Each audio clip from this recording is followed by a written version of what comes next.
Afternoon, everyone. My name is Cris Perez, thank you, Albright, for that transition.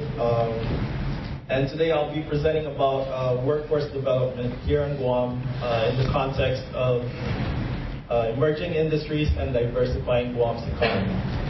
As Mary mentioned, we need to prioritize building our workforce in order to sustain emerging industries on Guam as we look forward toward economic diversification. Right, so this is my table of contents, overview of my presentation. All right, so for my quad chart, this gives you the summary of everything I'll be covering today.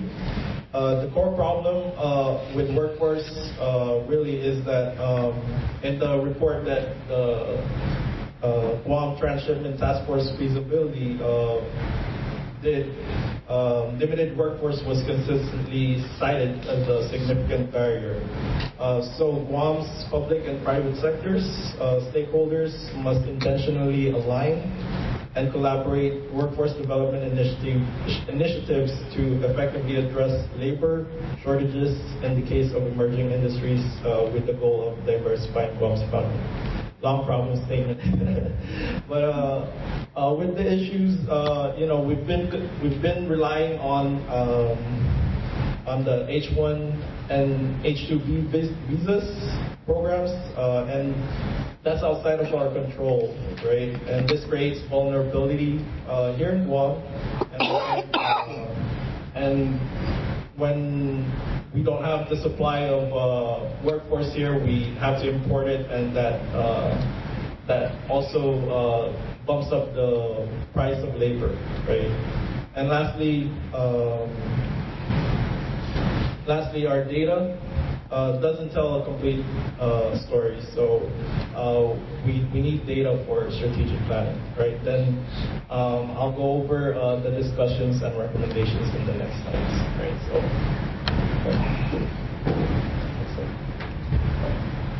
So the labor problem is nothing new here. You can see this news from 2008.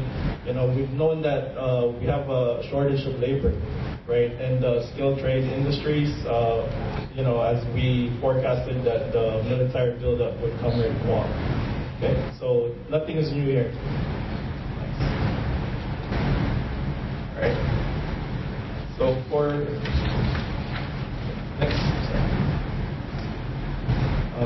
for our issues,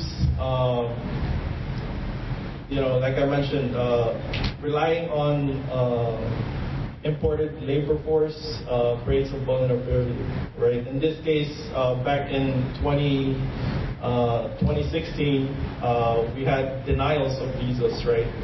And more recently, the president issued restrictions on H1B by creating a barrier of 100,000 per petition, right? And these vulnerabilities, creates disruptions in our workforce.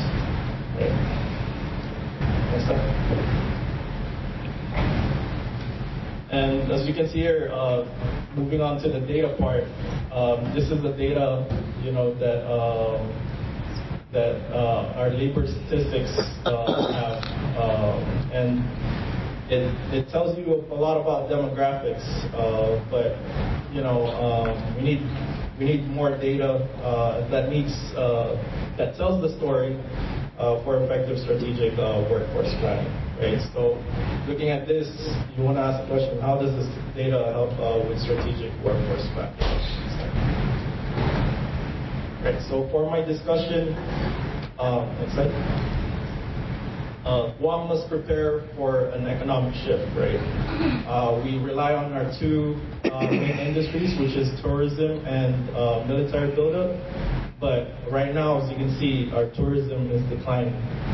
The military buildup construction is not going to be here forever, right? So we need a shift to defense sustainment capabilities, and we have that opportunity here because of our location again, right?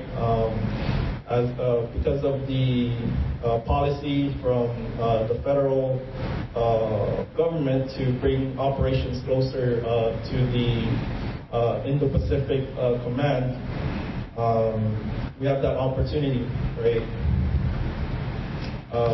And that opportunity, we can use that opportunity as a stepping stone to go from our current traditional hub and spoke operations to a more value-added operations, right? And these industries will need a lot of workforce, right? And skilled trades, engineers, logistics, and for managed manufacturing, 3D additive manufacturing parts, right? So these are the workforce gaps that we need to close to prepare for the shift, right? All right, so consider like San Diego, Hawaii. They became a strategic, location to the Pacific Fleet readiness by investing in infrastructure, skilled workforce, and public-private partnerships, right? And Guam can pursue a similar path, okay?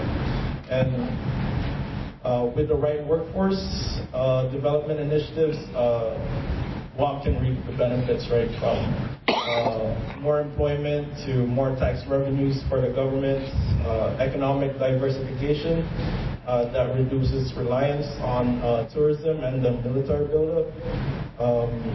We can attract long-term defense contracts that sustain our economy, as well as commercial manufacturing and infrastructure modernization. So this is a vision that we can work toward, to diversify our economy. All right. But to get there, to develop our workforce, our stakeholders, public and private sectors, we're going to need to be creative with our outreach, right? We need to reach our youth, like Mary said, and also the underemployed, and introduce them to these skilled trades, engineering, advanced manufacturing trades, so they can become employable, right? Our educational programs, educational assistant programs must be updated and aligned with emerging industry needs, and not just traditional sectors like our healthcare. And our data must tell a story, right? If we know that we have a limited workforce here, like the report said, for diversifying the economy, then we need to reverse engineer, right? We should be asking how much workers do we need, when do we need it, and where are we going to get it, right? So, and these data must be available and updated so our stakeholders can make a decision and use this data strategically. All right, so moving on to my recommendations. Next slide. The first recommendation is to gather data and create dashboards that tell a more complete story and not just demographics.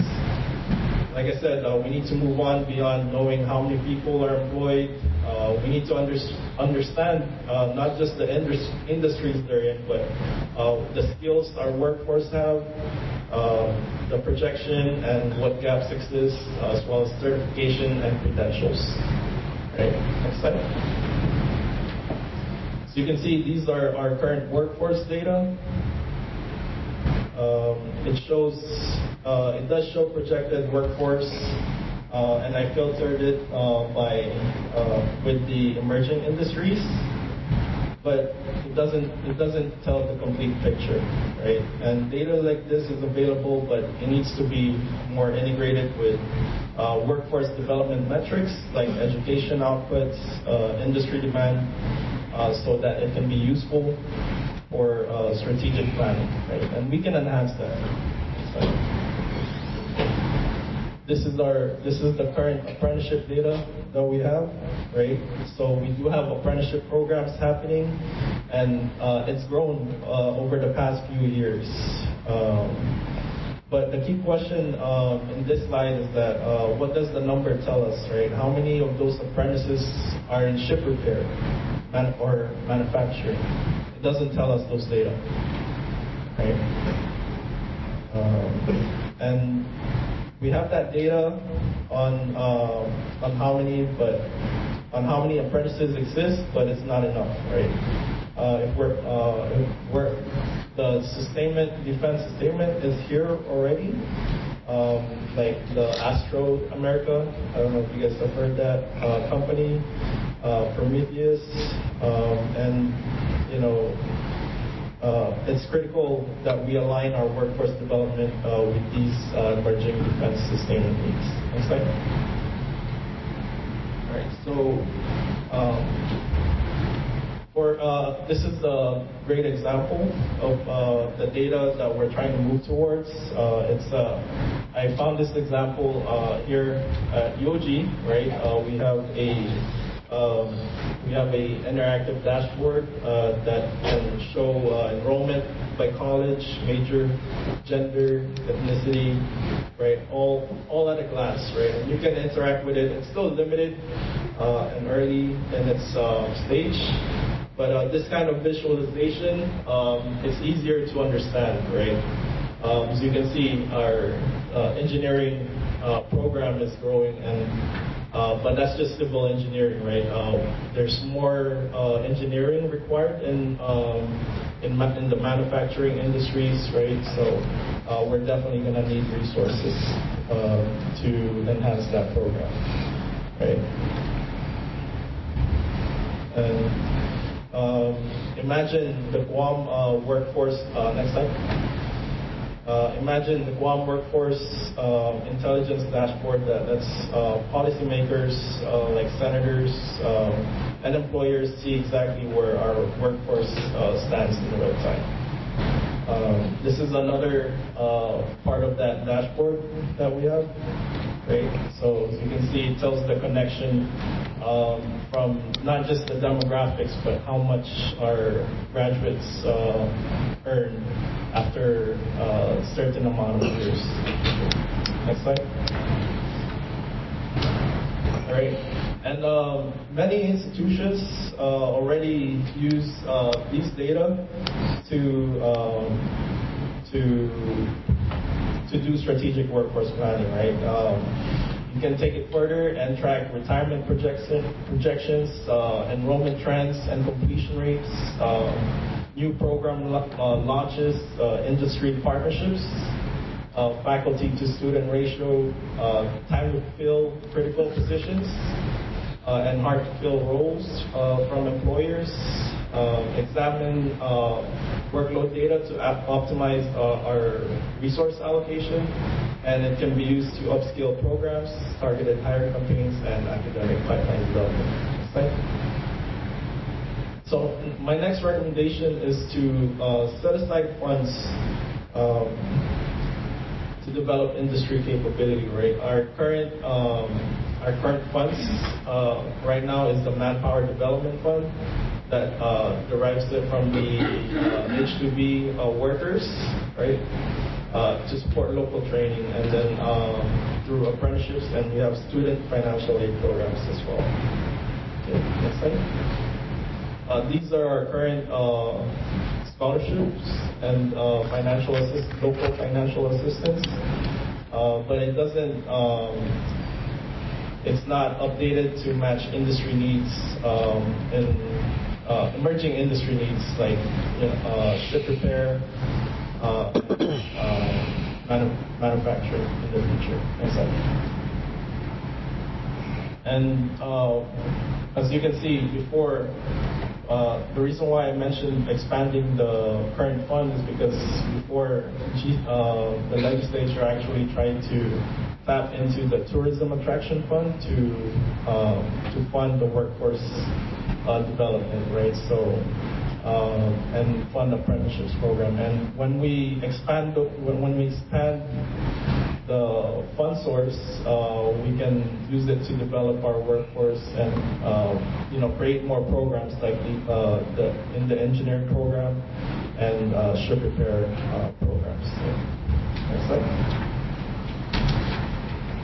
Right. And when we use this, when we use revenue surplus as investment into strategic, then we can leverage these funds and make Guam attractive for industrial operations, right?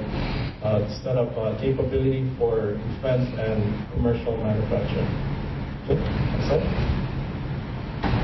And an example that did something like this for workforce development in Singapore, right? So they invested heavily in technical education, vocational institutes, universities, and continuous upskilling programs and industry-linked scholarships. Next slide.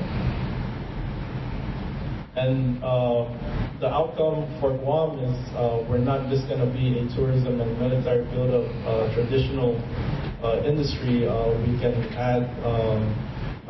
add and evolve into 3D additive manufacturing of ship repair and aircraft repair. You know, we have an airport that operates only at half of its operational capability. Drone sustainment, pharmaceutical, and aquaculture. And for my third recommendation is we have to enhance collaboration and outreach between public and private partnerships. And this, imagine career days not just for our students, but for our teachers enabled to fill that classroom gaps and making that connection from our education to the industries. We can create more resources to help employers connect more with education, and I'll give you some examples in the next few slides. And create more workplace tours in person or virtual to enhance connection, and continuously pursue funding to support these programs. Next slide. Right. And these are some of the funding opportunities, grants that's available from the federal side, right? It deals with teacher enhancements, right? Next slide. And these are some of the guides that employers and teachers can use to support connection between education and industries. Next slide. And with the expansion of the funding, we can use it to create more outreach and connecting employers and teachers, like the ACTE Summit. Next slide. And currently, these are the types of outreach that we have, but in the future. Next slide.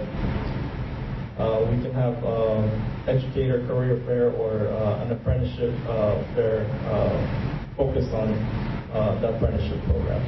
Right, and that concludes my presentation, and I hand it over to Lorenda and Santos for the energy presentation.